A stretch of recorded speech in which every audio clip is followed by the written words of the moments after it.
Bienvenue sur Analyse du monde, la chaîne dissidente qui donne des informations peu connues et multithématiques.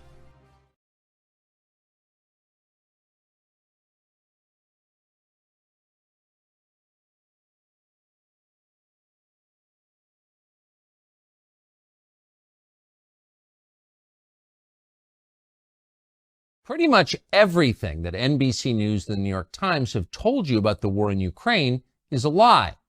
The Russian army is incompetent, they claim. Ukraine is a democracy. Vladimir Putin is Hitler and he's trying to take over the world. Thankfully, the Ukrainians are winning. None of that is true. Every claim is false, the last one especially. The Ukrainian army is not winning. In fact, it's losing badly. Ukraine is being destroyed. Its population is being slaughtered in lopsided battles with a technologically superior enemy, or scattered by the millions to the rest of the globe as refugees. Ukraine is running out of soldiers. As that happens, the question will inevitably arise, who's going to replace them? If the Ukrainians can't beat Putin, who will? The answer, of course, will be us. American troops will fight the Russian army in Eastern Europe. That's most likely. And the assumption is we'll win. But will we win? Probably not, says former Army Colonel Douglas MacGregor, a decorated combat veteran who advised the Secretary of Defense in the last administration. The U.S., says MacGregor, is on the brink of a catastrophic war that could very easily destroy us. Few Americans seem to understand that, but they should. Doug MacGregor is now the CEO of Our Country, Our Choice, and we sat down with him recently. This conversation is worth hearing. Doug MacGregor, thanks for joining us. How would you assess and describe the state of the war in Ukraine right now? That's an important question, and not enough people have good answers at this point. I think all of the lies that have been told for more than a year and a half about the Ukrainians are winning, the Ukrainian cause is just, the Russians are evil, the Russians are incompetent, all of that is collapsing. And it's collapsing because what's happening on the battlefield is horrific. The Ukrainians now, we think, have lost 400,000 men killed in battle. We were talking about 350,000 a few months ago. Within the last month of this supposed counteroffensive, which was to sweep the battlefield, they lost at least 40,000 killed. We don't even know how many people have been wounded, but we know that probably upwards of 40 to 50,000 soldiers are amputees. We know the hospitals are full. And we know that Ukrainian units at the platoon and company level, that's with anywhere from 50 to 150 to 200 men, are in piecemeal fashion surrendering to the Russians. Not because they don't want to fight, it's because they can't fight anymore. They have so many wounded, they can't evacuate them. And commanders are saying, well, if I can't evacuate my wounded, I'm going to surrender because otherwise the wounded will die. And so they call the Russians, and they all speak Russian, and tell them on the radio, look, I've got 50, 60 wounded here. I'm going to surrender because I don't want them to be killed. And the Russians from the very beginning have always treated the Ukrainian soldiers very fairly and very gently. And so they know they're not going to be abused or mistreated. They know they can actually be exchanged for Russian prisoners in the future. So they've surrendered. And I think we're going to see this army that we've been spending so heavily on increasingly melt away. And at the same time as we're talking, if you look at this long banana-shaped strip of territory in southern Ukraine that the Russians control, if you go to the northeastern corner of that, south of this city called Kharkiv, there are major offensive operations taking place there right now. And the Ukrainian forces are being swept away in front of the Russians. And again, all of this happens in a way that is just not reported in the West. And in the meantime, rather than admit that this is a terrible tragedy that should be ended on humanitarian grounds, if no other, that the killing should stop, as President Trump said, stop the killing, we're going to continue. And this puts the Russians in the unhappy position of marching further west, because from the very beginning, Putin and his advisors were never interested in a war with NATO or the United States. That's why you've had such incrementalism, this slow grind of movement forward, defensive operations for a long period to build up the force, and then continued offensive operations. They have over 300,000 combat troops in reserve in Russia. And I think they're sitting there and not being released to fight because President Putin anticipates the possibility that we will intervene in Western Ukraine. And if we intervene in Western Ukraine, the Russians will be ready for that. And the consequences for us and for NATO will be devastating because we are not ready to fight the Russians. Why? Oh, I think the readiness has been on the decline for a long time. You've had an almost steady, uninterrupted decline in the discipline that makes soldiers fight. Discipline is a tough thing. We don't always understand it. Discipline is really a form of habit. And you build those habits over time through repetition, but you also build it under stress, under pressure, so that it sinks in. And then you build cohesion within the framework of those units. You don't build cohesion when you're dividing the force on racial grounds, when you're pushing people who are clearly unqualified up the ranks to command, when you're rewarding people for anything other than demonstrated character, competence, and intelligence. All of those things are demoralizing, destructive to military establishments. The Army and the Marines are suffering with it. So is the Air Force and the Navy. And there's no easy fix. And these cracks that are just cracks at the moment will become giant fissures if you go to war. So you spent the bulk of your adult life as an Army officer, went to West Point, commanded troops in battle. You're a combat veteran, decorated. But you entered the Army right at the tail end of Vietnam. That's right. When it was famously at its nadir. Yes. How would you compare the readiness of the current U.S. Armed Forces to, say, 1975 at the end of Vietnam?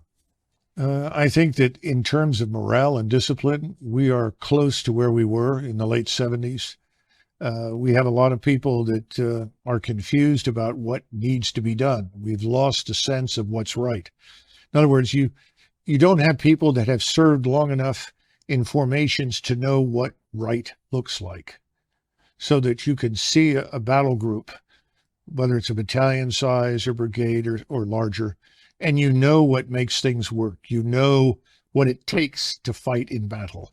We don't have very many people like that because since 2001, most of the fighting has been on a very small scale against a fleeting enemy.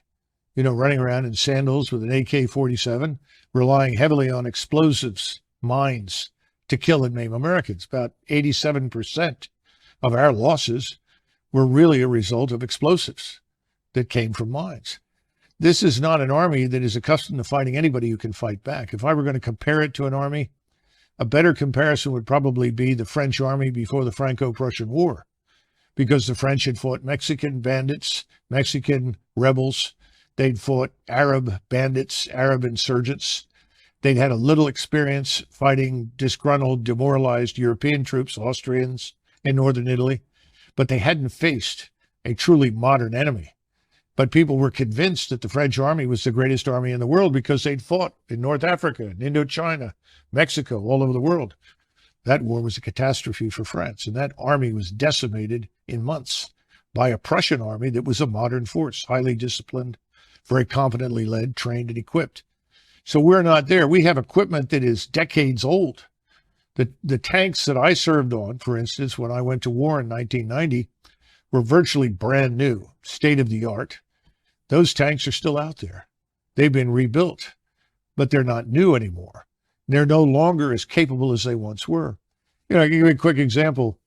We have a turbine engine in the M1, A1 series tanks, and that turbine engine burns up as much fuel sitting still as it does moving, because it's a turbine engine. It was designed to be used on an aircraft. We put them into tanks. So that means you've got an 8-hour tank. Every 8 hours, if you're operating, you've got to refuel this thing. This thing also burns fuel at a very, very high temperature, over 1,000 degrees. And there are 40 plus connections around the engine that are very brittle, that can easily cause fires if accidentally they touch these little tubes that carry various types of fluid, if they actually touch this engine that's burning so hot. So the engine is so hot that you can track the movement of U.S. Army ground forces with tanks from low Earth orbiting satellites. So if you think you're going to hide or conceal yourself or outpace somebody, you're just a glowing target from space. To this must be added the ridiculousness of not having replaced that engine with a reliable state-of-the-art diesel electric engine, which is much cooler, which can go for 24 hours or more without a refuel. And these things are extremely problematic when you go to war, because you have to pull forces back, refill them, return them to the front. That's not easy to do when you're operating as frequently as every 8 or 6 or 9 hours. They say, well, we put it on, I guess, a generator on there to make up for this when you're sitting still. The problem is that you don't sit still for very long in combat, because if you do, you're going to be targeted and destroyed. And that, of course, is what we're seeing in Ukraine. Persistent surveillance from space, from overhead surveillance, makes everything visible all the time. So if you're going to embed yourself in the ground, if you're going to set up a permanent position there where you try to fire from that, you're going to be targeted and destroyed very, very quickly. So that's why this defense right now looks a lot like World War I, because anybody who moves is identified and killed. The only limitation on your ability to target and destroy the enemy is ammunition. The Russians, of course, have no shortages whatsoever. You recall at the beginning of this, we have all these shortages, right? The Russians can't keep up with missiles. The Russians can't keep up with shells. Well, they have multiple manufacturing facilities operating 7 days a week at 24 hours a day. We have no surge capacity in the United States. It would take us many, many months to come up to that kind of standard where we could actually compete in high-end conventional warfare. And that's why people like me and others worry that if we get into a confrontation, that we cannot win, because the world has changed, warfare has changed, integrated air defenses will knock virtually everything that flies out of the sky, that we will then fall back on a nuclear deterrent, a tactical nuclear weapon that says, if you keep advancing, we'll have to use a nuclear weapon. We don't want to go there, because the notion that there are so-called tactical nukes, you've heard that expression? Yes. Oh, that's just a little nuke, so that won't precipitate a major war. The use of any nuclear weapon is going to precipitate escalation very rapidly, because your opponents will assume that if they don't use their nuclear weapons, they're going to lose them. So we're living in a terrible dilemma right now. The smartest thing that we can do is end this war. What is Russia's objective, do you believe? Assuming the objectives change over the course of a war. Of course. Right? Well, the original objective, obviously, was very different. I mean, if they'd made peace with the Russians back in, let's say, March or April, I think the Russians would have retained very little territory, probably only Luhansk and Donetsk, the two so-called breakaway provinces. And I think there would have been guarantees of neutrality for Ukraine and guarantees of equal rights before the law for Russians. And that's what people don't understand. Most of this has to do with abuse meted out to Russians in Ukraine by the Ukrainian government. And this, of course, is this radical nationalist government that came to power in Kiev in 2014. And they almost immediately, as soon as that government came into power, they started launching a war against the so-called breakaway provinces. And Putin kept trying and trying and trying. The Minsk Accords were another good example, trying to get to a solution that would not involve confrontation. Now we know, of course, thanks to Angela Merkel, the German chancellor, that the Minsk Accords were just a ruse, a way to kill time and give the Ukrainians more time to build up their forces. To build up their forces for what? And it's pretty clear they were building up for an offensive against Russia. And of course, the next step was that we bring in our missiles and station them in eastern Ukraine, which puts them in a couple of minutes away from all of Russia's cities and all of Russia's nuclear deterrent. So this was unacceptable. So that original deal is gone now. And the question is, what will the Russians accept?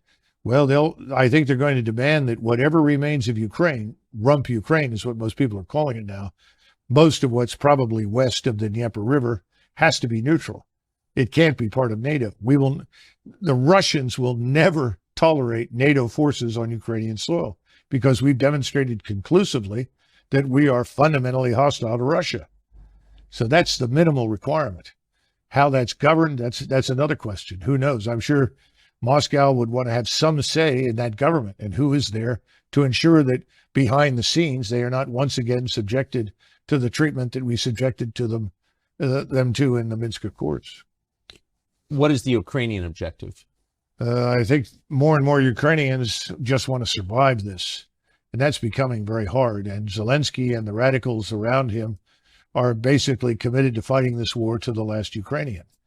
And of course, I'm sure that Mr. Zelensky and his friends are anxious at some point to retire to their estates in Florida or Venice or Cyprus to collect on the billions that they've managed to steal or siphon from all the aid that we've provided. Remember, Ukraine is probably one of the most corrupt places in the world. A friend of mine who had spent time in the old Soviet Union and also lived in Mexico came back from a visit to Mexico, and he said, it's hard to believe this, but Ukraine is more corrupt than Mexico.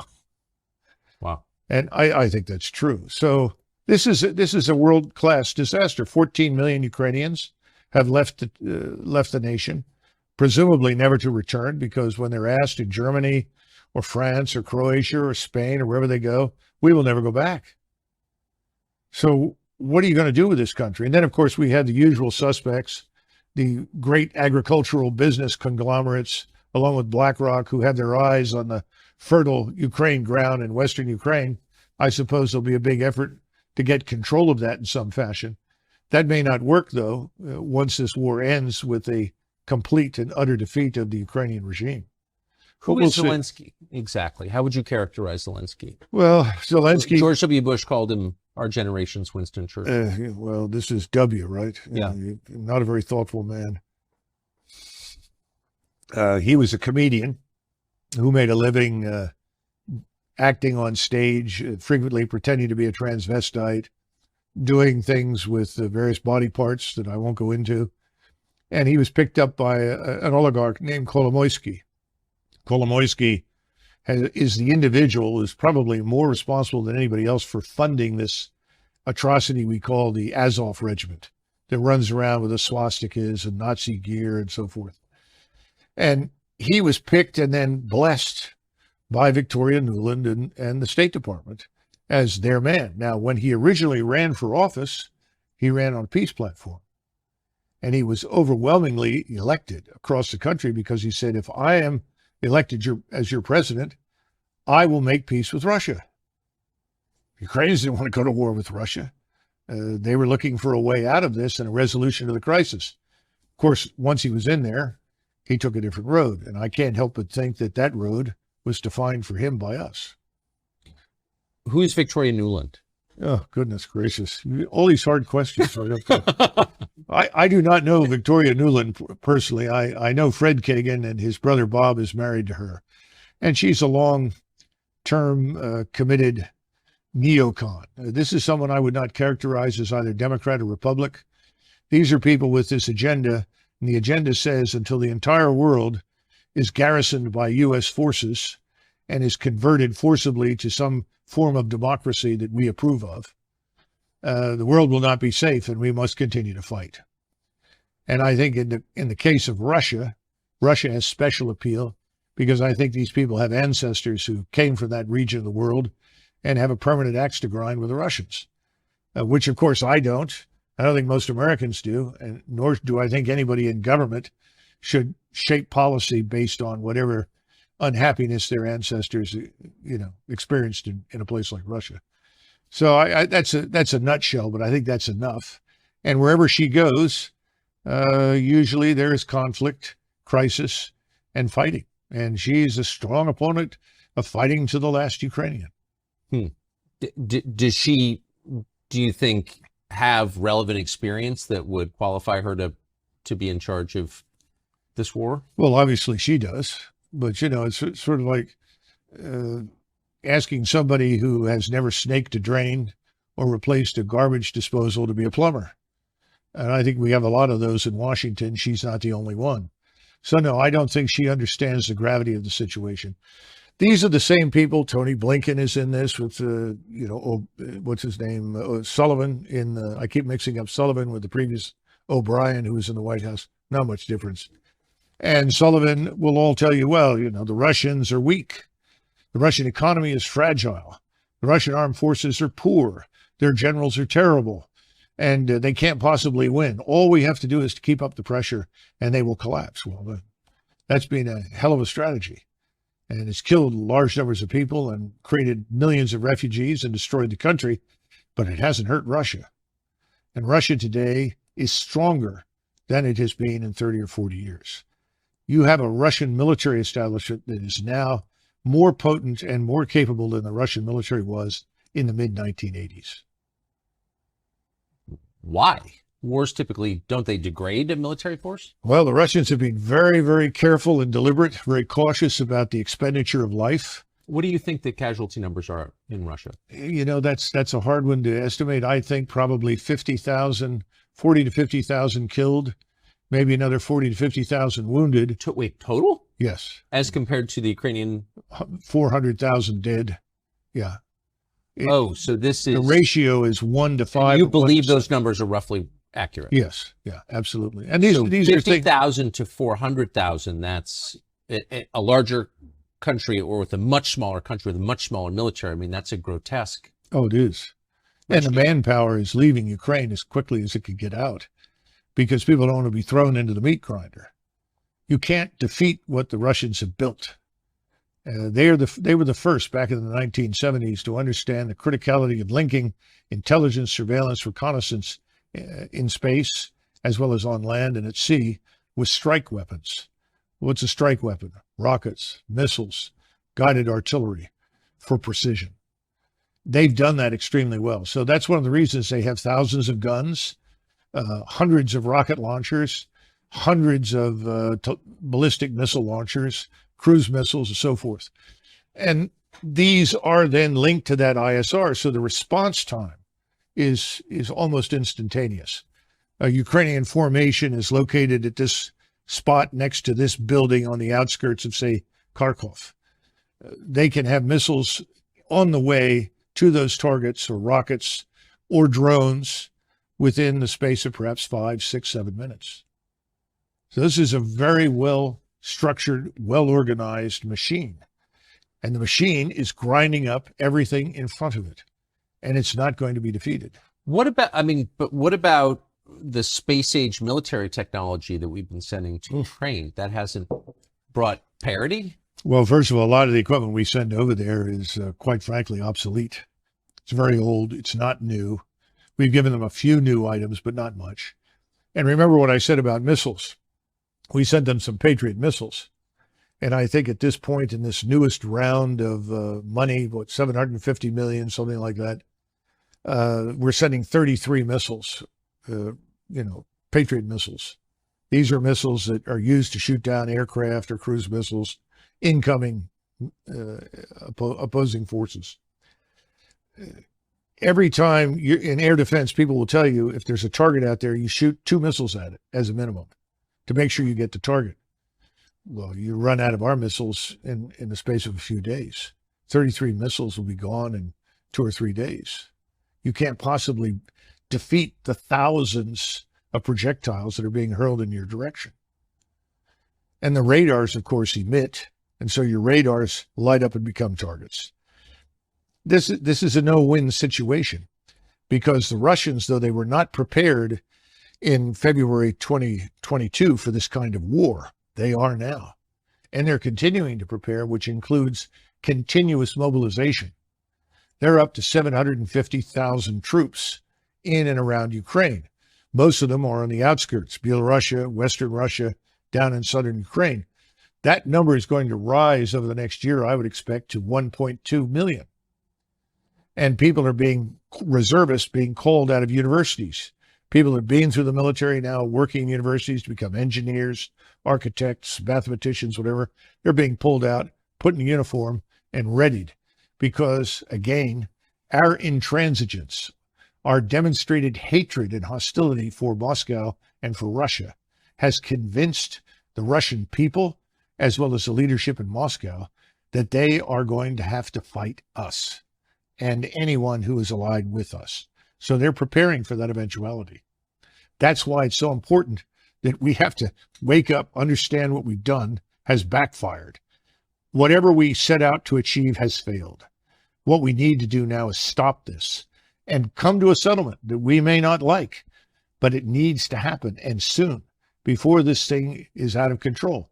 Eventually, you keep this up within the next 6-8 months, you'll see hundreds of thousands of Russian troops on the Polish border.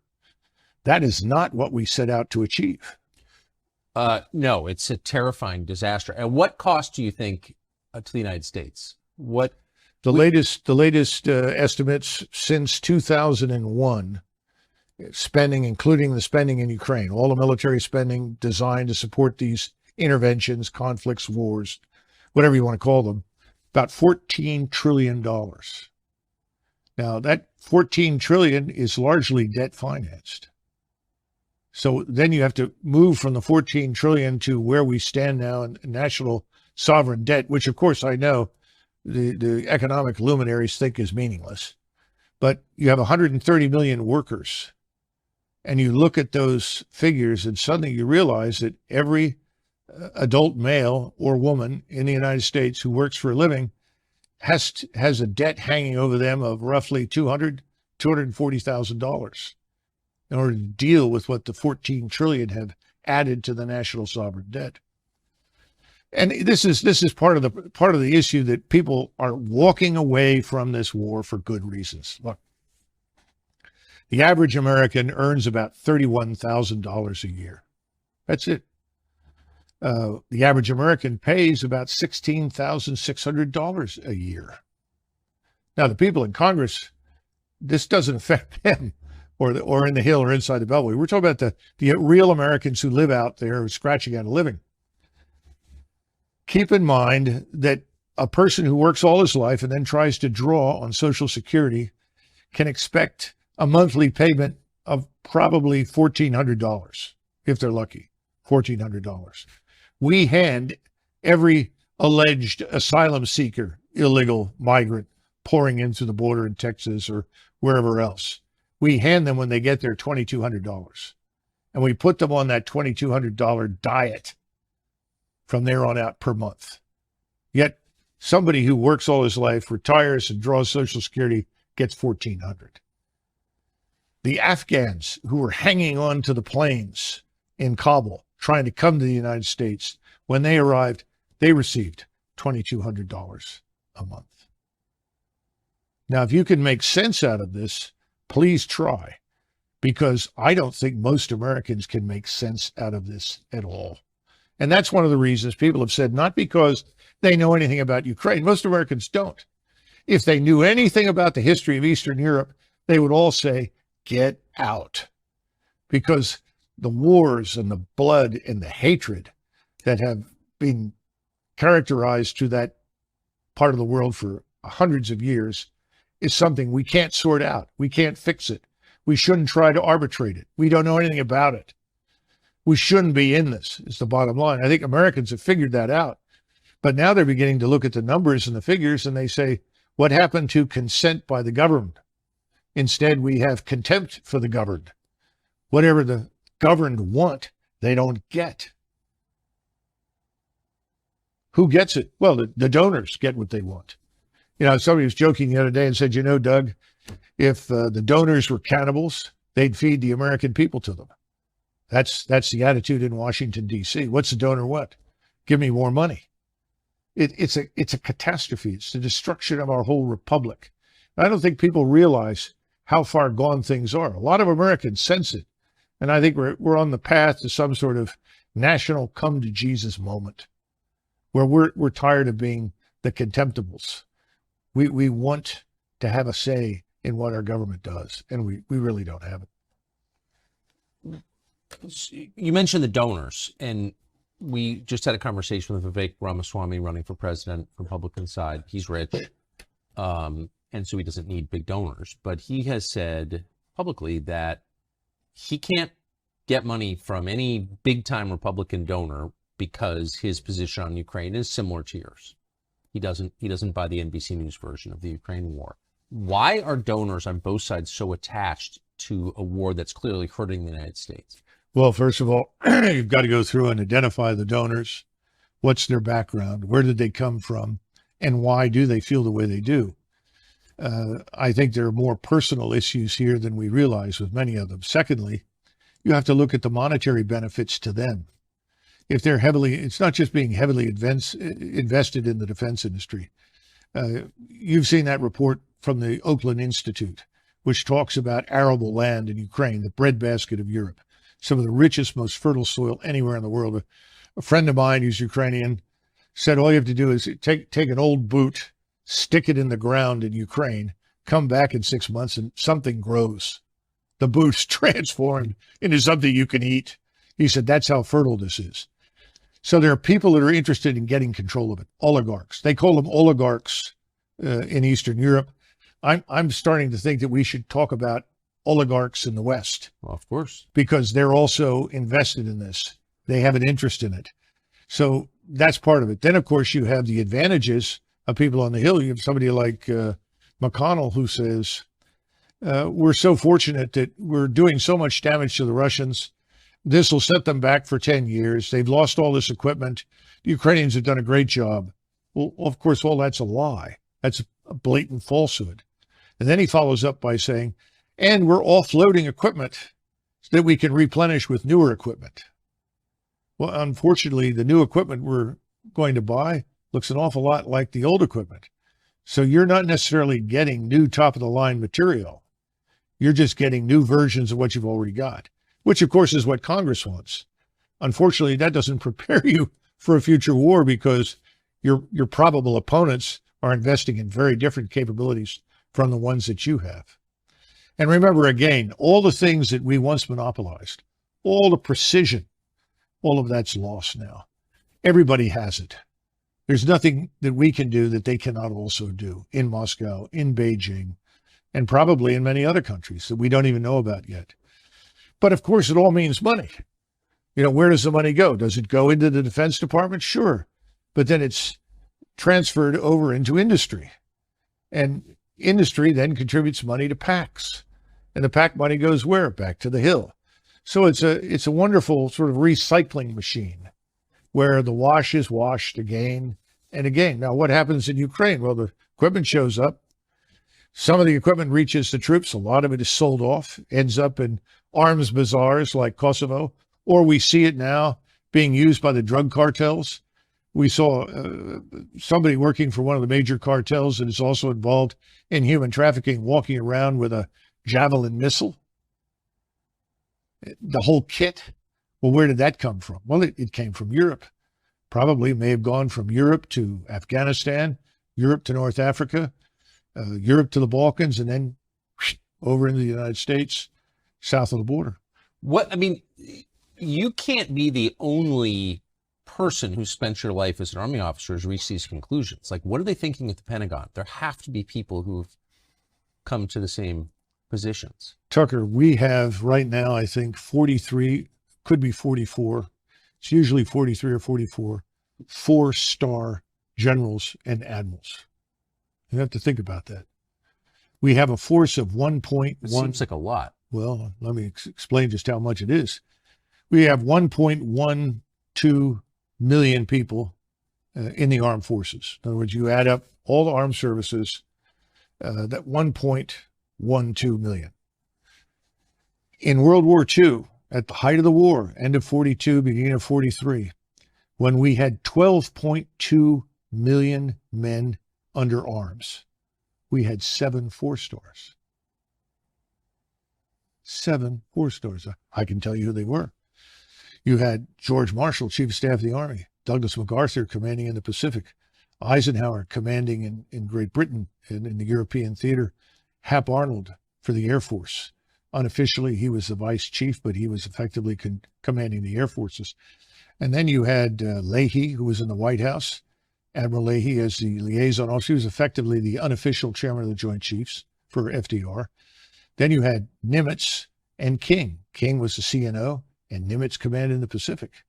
Now, somehow or another, with only 7 4-stars, we managed to survive the greatest, most destructive war in history, and fortunately end up on the quote-unquote winning side. Now we are blessed with 43 to 44 4-stars organized into multiple commands designed to blanket the globe with American military power and interest. I think it borders on lunacy, especially since we don't live in the world of 1920, 1945. This is the 21st century. Today, if you have forces forward, they're easy to identify, easy to target, easy to destroy. So what's the point of having a lot of forces forward? Well, we can always reinforce them. No, you can't. How do you get across these vast oceans, the Atlantic and the Pacific, when your opponents have submarine fleets? How many ships do they have to sink? Supply ships, transports, before everybody says, that's it, we're not going. Same thing true for aircraft. Well, we have better aircraft. We may have better aircraft, but we don't have very good air defenses. We've neglected air and missile defenses for years. In the Army, they always treated theater air and missile defense as sort of the redheaded stepchild, because we haven't fought anybody that compelled us to defend ourselves from missile and air attack. Well, those days are over. In other words, if you press this war with Russia in Central East Europe, it will reach us here in the United States. People aren't thinking about that. How many Americans do you think are assisting or fighting on the side of Ukraine right now? Well, I don't know, but I imagine it must be hundreds, because the President of the United States, as you know, has authorized combat pay for Americans in uniform in Ukraine. Now, didn't specifically say uniform, just said Americans serving in Ukraine. So I imagine large numbers are in other uniforms, not necessarily American. Some may be assisting contractors or working with them, but a substantial number. And again, thus far, the Russians have been very careful about not necessarily targeting them. And it would be a mistake to assume that the Russians don't know where they are. And the latest strikes that we've had over the last couple of months have been all the way out on the border with Romania, the border with Poland, the border with Moldova. Precision strikes, Kinshal missiles carrying 1,000-pound warheads. Great accuracy, very destructive. Why? The Russians are sending a message. If you think you're going to hide from us if you come in here, you're not going to do that. If you cross these borders, we will annihilate you. You'll never get to the Dnieper River. We won't permit it. And we need to come to terms with these realities, because we can't defeat it. And see, this is the sad part. Somebody will say to me, well, Doug, you don't sound very patriotic. I'm not patriotic. I put my life on the line for the country. I have no compunction about fighting or killing anybody if we need to do it. Don't get me wrong. We don't need to do this. That's the point. This is unnecessary. And if we do it, so I think a lot of Americans suspect that maybe our military force is weaker than we think it is. You're saying it's much weaker than we think it is. Think of it like an engine. You have a 500 horsepower engine in 1991, and the 500 horsepower engine goes from 500 to 400 to 300 to 200 down to 100. Now, you don't notice very much because you don't put the pedal to the metal. It's good enough to get to the grocery store.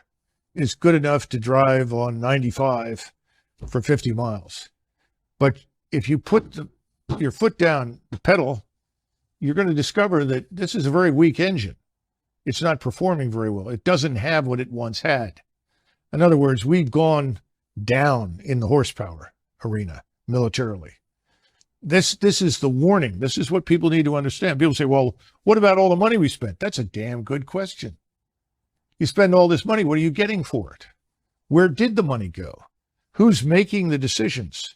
And you have separate services. Each service lives in its own world, has its own doctrine, its own bureaucracy, its own way of war. All this jointness is just, fugazi nonsense.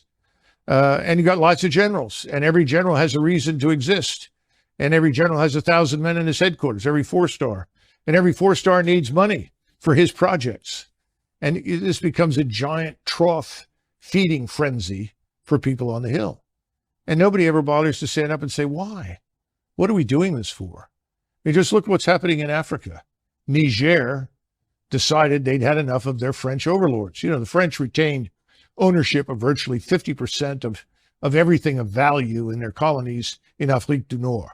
Now, that's French business. Whatever the French want to do, it's fine with me. But my point is, we're involved there because we built an airstrip in Niger, and we marched in there to defeat Islamists. The truth is, there weren't very many Islamists until we showed up. Now there are lots of Islamists. What's wrong with that picture? And now it turns out the whole population, in addition to hating the French, has decided they hate us. So we've had a coup in Niger that's now being backed by the Algerians. as well as the neighbors. And people are saying, well, we trained them. We gave them assistance, and they're turning on us. Oh, it must be the Wagner mercenaries. There aren't any Wagner mercenaries in the place. In other words, that we may have gone in there and blown it on our own, made mistakes of our own, backed the wrong horse, whatever you want to call it, doesn't occur to anybody. Well, it must be those Russians, or maybe those pesky Chinese.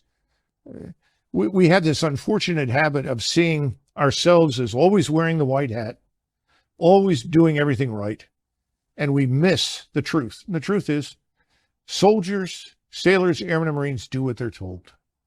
They'll go wherever you ask them to go. They'll put their lives on the line. But it doesn't always make sense. And sometimes it may be for profit, not for national interest, not for the interests of the American people. And that's the problem. And no one's been watching this thing. They see the flag, everybody salutes, everybody listens to the music, everyone's enthralled. But the old 500 horsepower engine is gone. We're down to 100 horsepower, and the 100 horsepower engine is trying to make it all over the world. It's not going very well. And we haven't even talked about our economy, obviously. Given all of the, I mean, what you're saying is horrifying. And some of it, with respect, does seem kind of obvious. Almost nobody in the Congress is saying what you were saying. Chris Christie never served in the Congress, but he was a governor. He's been on the national stage for quite a long time. He's running for president now. He recently went to Ukraine to meet with the world's highest paid actor who runs it. I think we have a clip.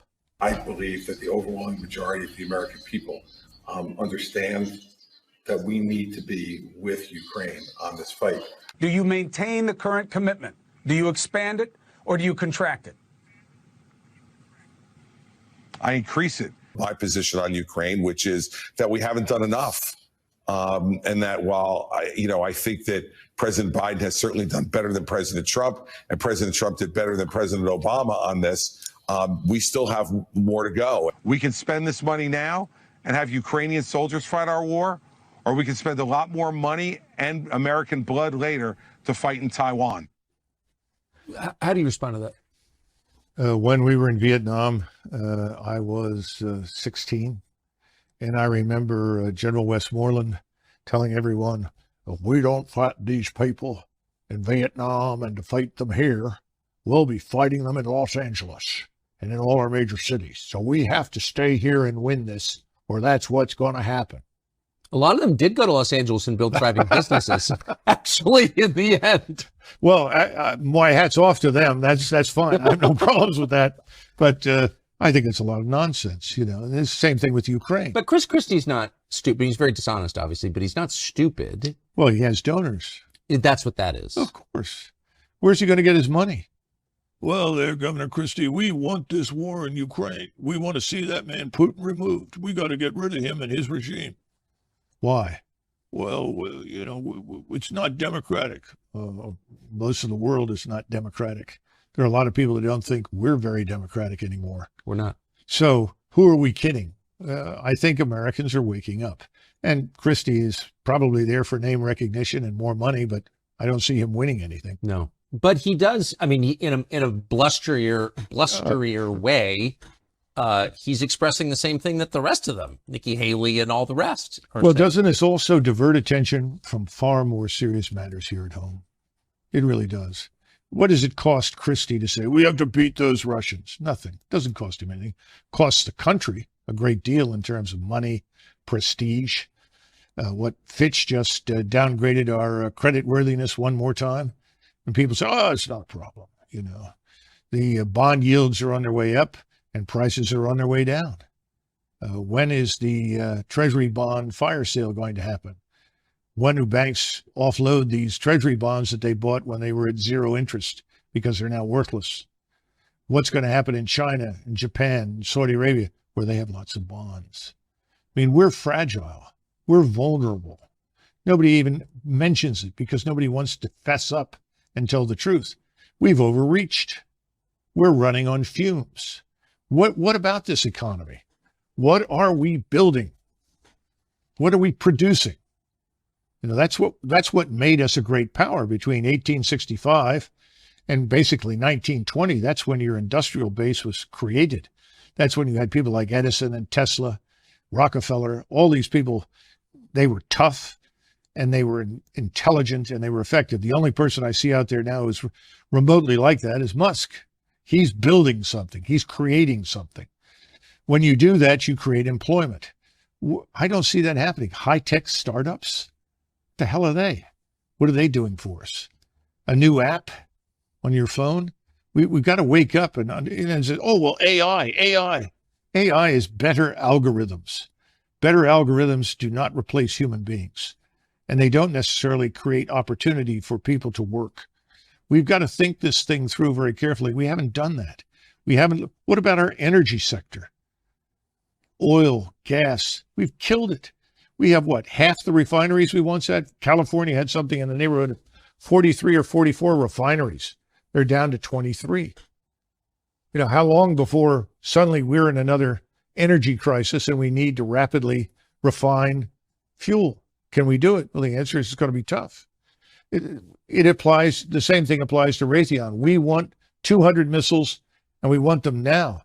Well, we have no surge capacity. There's no excess capacity built into anything. What are we going to do with this scientific industrial base? What about our agricultural sector? What are we doing for that?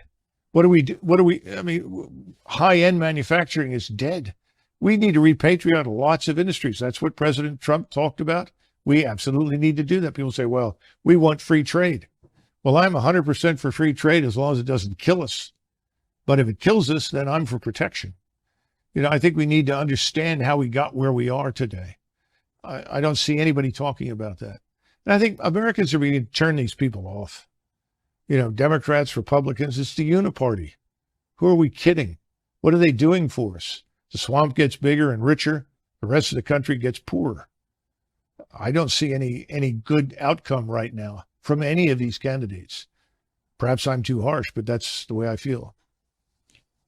Last question, and it's more a piece of tape that I want to get you to respond to, but I think it's come to a lot of people's attention. This is just so perfect that one of the spokesmen for the Ukrainian military is an American guy, leftist, dressed up like a woman, who's now wearing a Ukrainian army uniform and talking about killing Putin. Watch this.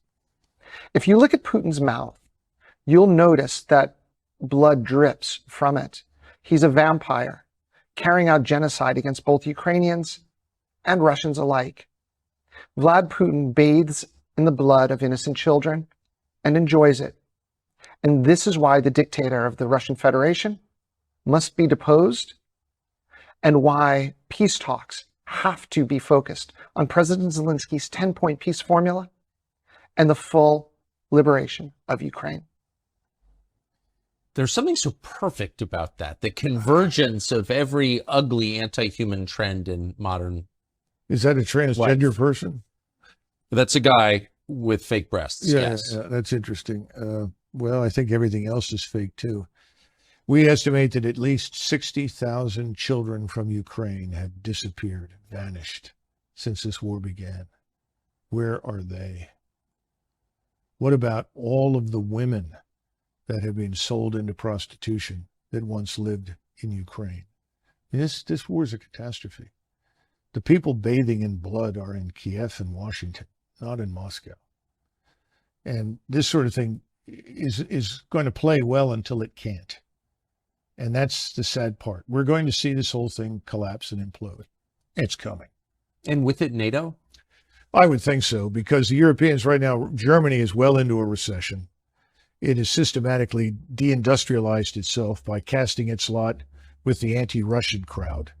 And remember that in Europe, it was not very difficult to supply stereotypes left over from the Second World War of the Soviet armed forces. The Soviet army was, an exercise in barbarism and savagery, mass rape, you name it. It was terrible. That's not Russia today. Russia today is a very different society, very different state. And that's been Putin's effort from day one. He's been interested in restoring Russia as an Orthodox Christian state with a true national identity and a strong national culture. That's probably another reason why so many people want to destroy Russia, because it's the last European state that has not been flooded with foreigners and turned into some sort of polyglot experiment, which is failing badly, by the way, because at some point, all of these unwanted people in Europe, and for that matter, here as well, I suspect, when things fall apart economically, it's going to get very hard on them. Because people are going to look around and they go through this, well, wait a minute, I'm an American. Who are you? What are you doing here? Why are you living that way? Why are you being subsidized? I'm a German. You know, you don't belong here. You need to go home. I'm getting $1,400 a month in retirement that I paid into my entire life, and you just show up from Congo and you're getting $2,200. Well, here's another one. The president announced yesterday on one of these tweets, somebody tweets for him, obviously, that the people that have lost everything in Hawaii, thousands of them lost everything, are going to receive a one-time payment of $700. Now, I haven't been to Hawaii in a long time. I'm not even sure I've ever been there, but I know that $700 isn't going to take care of a family for very long. No. But in the meantime, hundreds of millions, billions of dollars continue to flow into this black hole called Ukraine, which I think is an exercise in fraud, deceit, and criminality, to be blunt. So when's it going to stop? When are we going to take care of Hawaii? Let's go back to Ohio, where we had the derailment and the chemical spill. 4,000 human beings living in this area. The water is still not fit to drink, as I understand it. We wouldn't even invest the money to move those people to a safer area, even if it meant temporary housing or permanent housing, until this thing was cleaned up. What have we done? This is the problem. It is America last on every level. The last people who are consulted, the last people who are benefiting from anything that goes on in Washington are Americans. This cannot go on. It's got to end. And I think it will end. But unfortunately, it's like everything else. We're going to have to be pushed over the cliff into the abyss. I think that's where we're headed. Well, on that cheerful note, Retired Colonel Douglas MacGregor, thank you. Sure was great. Younger people say the news is full of lies.